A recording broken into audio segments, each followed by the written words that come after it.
In our medium-sized town, I arrived and parked in front of the police station. I needed to contain the fury I was feeling since my thoughts was racing. I told myself over and over again to keep my composure, control my tongue, not to violate boundaries, not to threaten the guy, not to get too worked up, to make sure there were witnesses, and to burn the bastard. As I made my way to the front of the station, I couldn't stop telling myself, "Don't cross the line.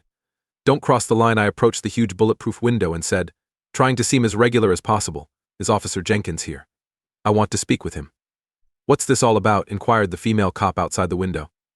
"My goal is to preserve his life." That caught her interest. After a span of 2 minutes, this haughty person appeared before me, grinning as though he was acknowledging my presence. "David Smith here, I'm Officer Jenkins. I think you've already met my wife."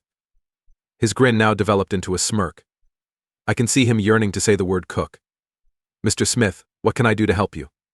"I'm going to wipe that smug look off your face, you worthless bastard," I thought to myself.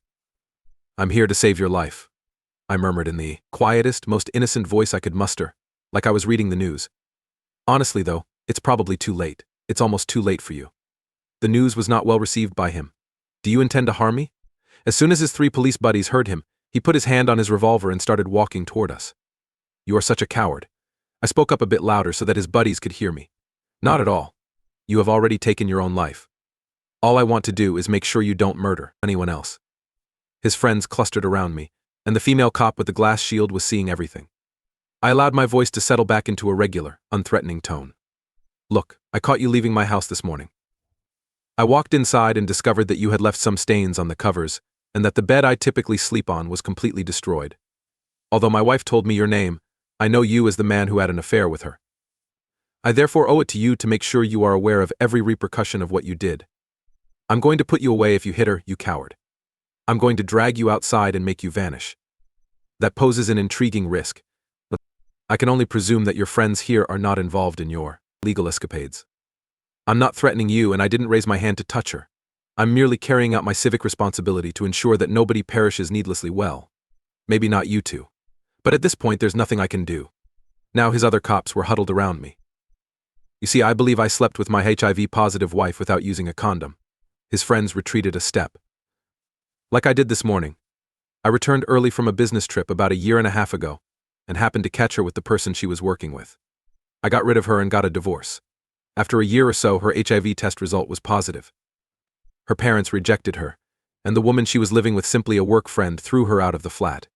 She begged me to take her in when she arrived at my door, her luggage in hand.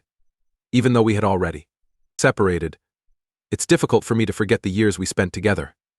I thus granted her use of my guest room. She gets my credit. She told me the truth for the first time in her life. She informed me of the test's positive outcome. It goes without saying that since the day I threw her out, I have never slept with her.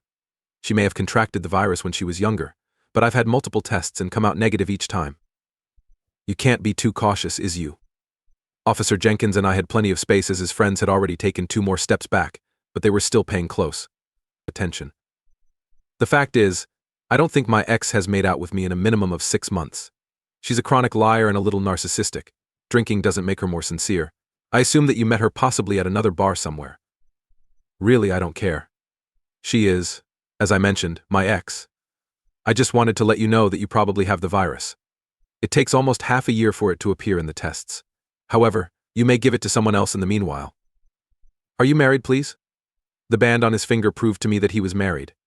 "It is imperative that you use a condom while having sex with your wife until the test results are in. Inform your spouse that you may be suffering from a UTI or another illness. You're probably really skilled at lying to her already." The venom in his eyes was visible to me. There were witnesses, yet he still wanted to kill me. It's fortunate that I chose to do it at the police station. Anyhow, who the hell would kill a messenger? "I just thought you should know. You must begin taking tests. My ex is unlikely to tell you." I turned, nodded, and headed for the door. "I hope you have a pleasant day." I could not help but smile as I drove out of the station. My wife was not my ex-wife yet, and she did not have HIV.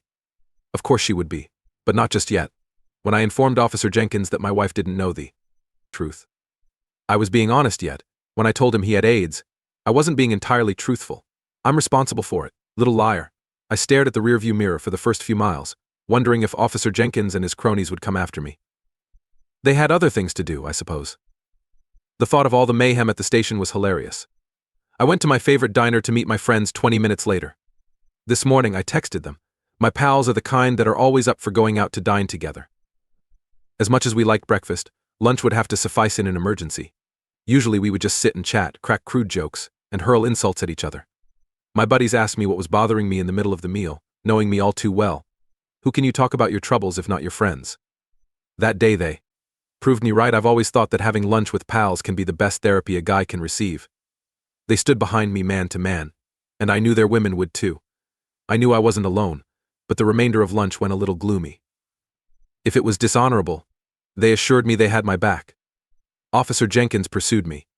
To be honest, I felt a lot better as I drove home than when I left this morning. It was short-lived. Great, I went home to find a swarm of blue lights on my land and police cars strewn all over the place. I mistook them for my pursuers. An officer stopped me and appeared to know who I was. Please park here, Mr. Smith, and get out of your vehicle. If you're planning anything, I must inform you that people are aware of my whereabouts and that I had lunch with 5 witnesses. Would you kindly get out of your automobile, sir? After getting out, I waited beside my car. A obese investigator wearing a shoddy suit eventually approached me. Could you tell me where you were today, Mr. Smith? I went to the police station this morning, as you are undoubtedly aware. I then proceeded to have lunch with some pals in the diner. There are witnesses who attest to my presence. You're not being watched right now, but I would like to know their identities. So, are you going to keep me guessing, or can you explain what's happening? According to your neighbors, just before midday, Officer Jenkins' patrol car crossed your front lawn and collided with your porch. Then he came into your home. We presume there was a conflict of some kind. Because of your performance at the station this morning, we have a decent notion of what they were fighting over. 2 gunshots were heard by nearby residents. Officer Jenkins and your wife were discovered dead in the main room. He fired 2 rounds from his service revolver. The bastard was watching me to see how I would react when my wife passed away. My ass, I'm not a suspect.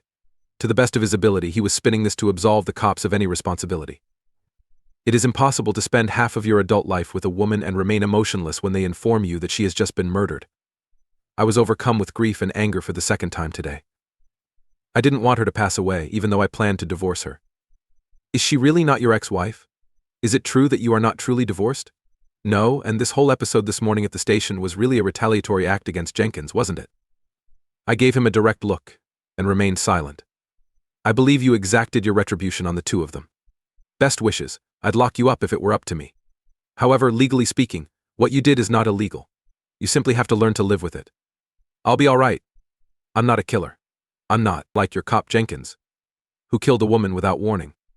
The police officers surrounding us had expressions on their faces that even a skilled investigator could decipher. I was happy to have witnesses for the second time today. I saw 2 gurneys with corpse bags on them being removed from the house by the EMS. After realizing that there was nothing more I could do there, I returned to my car and drove to my lawyer's office. I mean, I didn't really need this divorce anymore, but I should be ready if someone turns out to think that lying is a more serious offense than murder. How do you interpret this? Tell me in the comments section below, please. Thank you for coming today. In order to make sure your next chef stays faithful, subscribe to our channel. The next story is nothing compared to what's coming, so stay tuned. But I strongly warn avoiding listening to the next story if you're younger than 18.